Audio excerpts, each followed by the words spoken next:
¿Se ha dado cuenta que muchos de nosotros tenemos problemas al mantener nuestros compromisos con el Señor, especialmente cuando se trata de dar? A veces nos hemos comprometido con Dios a dar constantemente, pero de repente dejamos de hacerlo. Otras veces, las dudas que se nos vienen porque no sabemos cómo administran ese dinero afectan la manera como nosotros queremos mantener nuestra fidelidad en ese compromiso. Y es de ahí donde dudamos si debemos seguir o no haciendo esto. En la lección de hoy día vamos a ver cómo Nehemías enfrenta estos dos problemas y cómo estos principios nos pueden ayudar a nosotros a saber si debemos seguir dando o no y cómo hacerlo. Es nuestra lección de hoy día aquí, en Un Momento con Dios.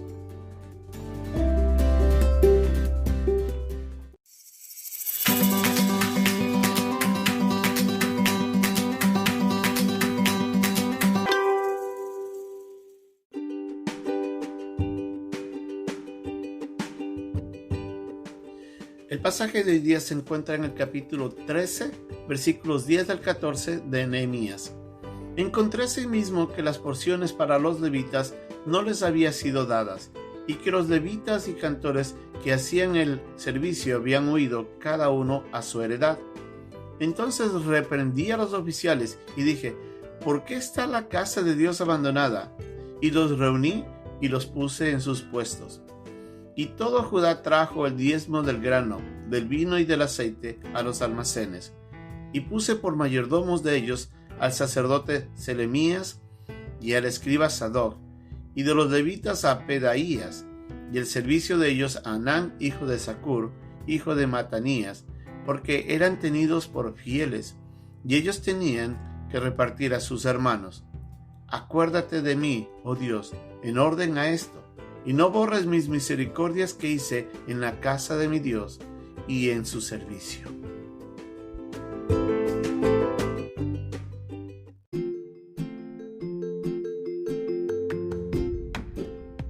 Nehemías había vuelto, y como vimos en la lección anterior, él había corregido nuevamente algunas cosas que estaban fallando en la vida espiritual del pueblo. Y lo primero que corrigió fue la manera como ellos se relacionaban con los extranjeros, y puso órdenes en esas cosas. Pero también, como Tobías había entrado en la casa de Dios y había lamentablemente profanado la santidad de ese centro, él tuvo que sacarlo.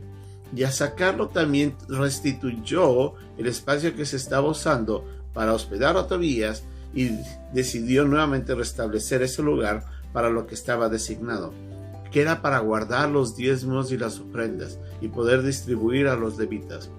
Los levitas en ese tiempo habían tenido que volver a sus heredades para poder trabajar la tierra y de esa manera mantener su sustento, porque el pueblo también había dejado de dar correctamente. El pueblo se había comprometido, como siempre Dios les había pedido, a traer las ofrendas y los diezmos para el mantenimiento del servicio en la casa de Dios, sobre todo para el sustento de los sacerdotes y quienes servían ahí en el templo. El pueblo lamentablemente había dejado de dar y llama a Nehemías otra vez a recordar cuál es el compromiso que el pueblo tenía que hacer. Y el pueblo nuevamente comienza a traer sus ofrendas. De esa manera estaban ayudando a los levitas a mantener su servicio. Pero frente a eso, Nehemías también hace algo muy importante.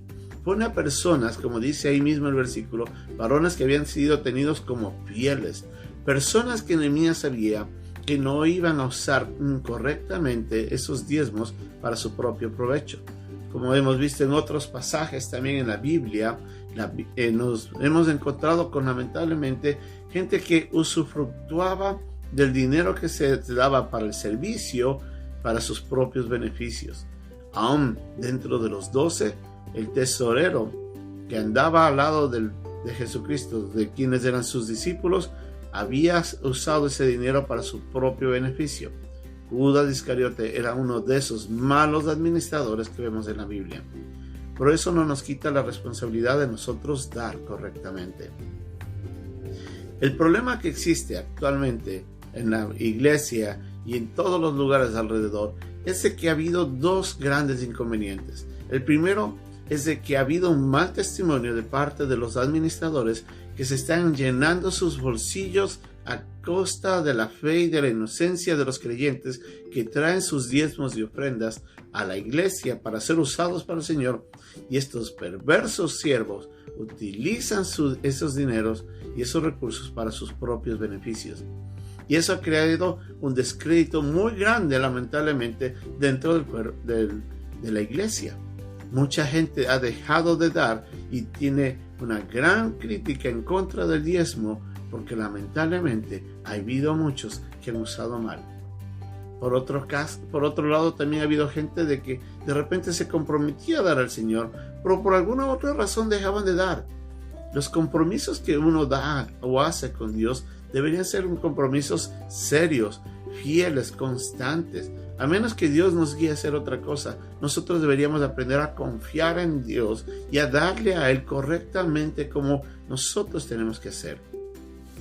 Lamentablemente, la falta de fidelidad de los que dan y la falta de la correcta administración de los que reciben ha generado grandes problemas también en cuanto a la manera como la iglesia se puede desarrollar. Nosotros, como creyentes, debemos anhelar dos cosas. Primero, orar para que el Señor nos ayude a mantenernos fieles en la manera como damos de lo que Él nos ha dado. Los diezmos y nuestras ofrendas en cuanto a compromisos que ya hemos hecho para ayudar a algún ministerio deben ser algo que debemos mantenerlo constantemente.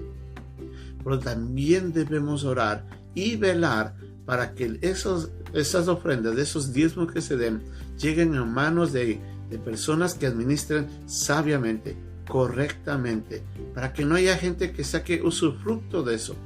Y para eso tenemos que velar, para que Dios obre en las personas que administran el dinero, para que ellos no se dejen llevar por la codicia, pero también puedan usar correctamente lo que Dios está proveyendo. Ambas cosas son importantes, pero en primer lugar yo soy responsable ante Dios de cómo estoy dando. Yo soy responsable de lo que yo recibo de parte de Él y cómo le entrego a Él en manera de adorarle a Dios y para ayudar al mantenimiento de la iglesia. Pero también tenemos que orar para que el corazón de quienes administran sean prudentes, santos y puedan conducirse correctamente en la administración de estos recursos. El amor al dinero, dice la Biblia, es la raíz de muchos males. A veces la codicia y la avaricia puede hacer tanto daño, tanto como para el que administra y también para el que da. Un corazón correcto, alineado con Dios, santo, alejado del pecado, le puede ayudar a dar a las personas tal y cual Dios espera que demos, con confianza, con un corazón alegre, pero también al mismo tiempo que los administradores sean hallados fieles. Mantengamos eso, oremos para que nuestra vida no caiga en el pecado de la desobediencia a Dios en nuestras finanzas. Que Dios nos ayude.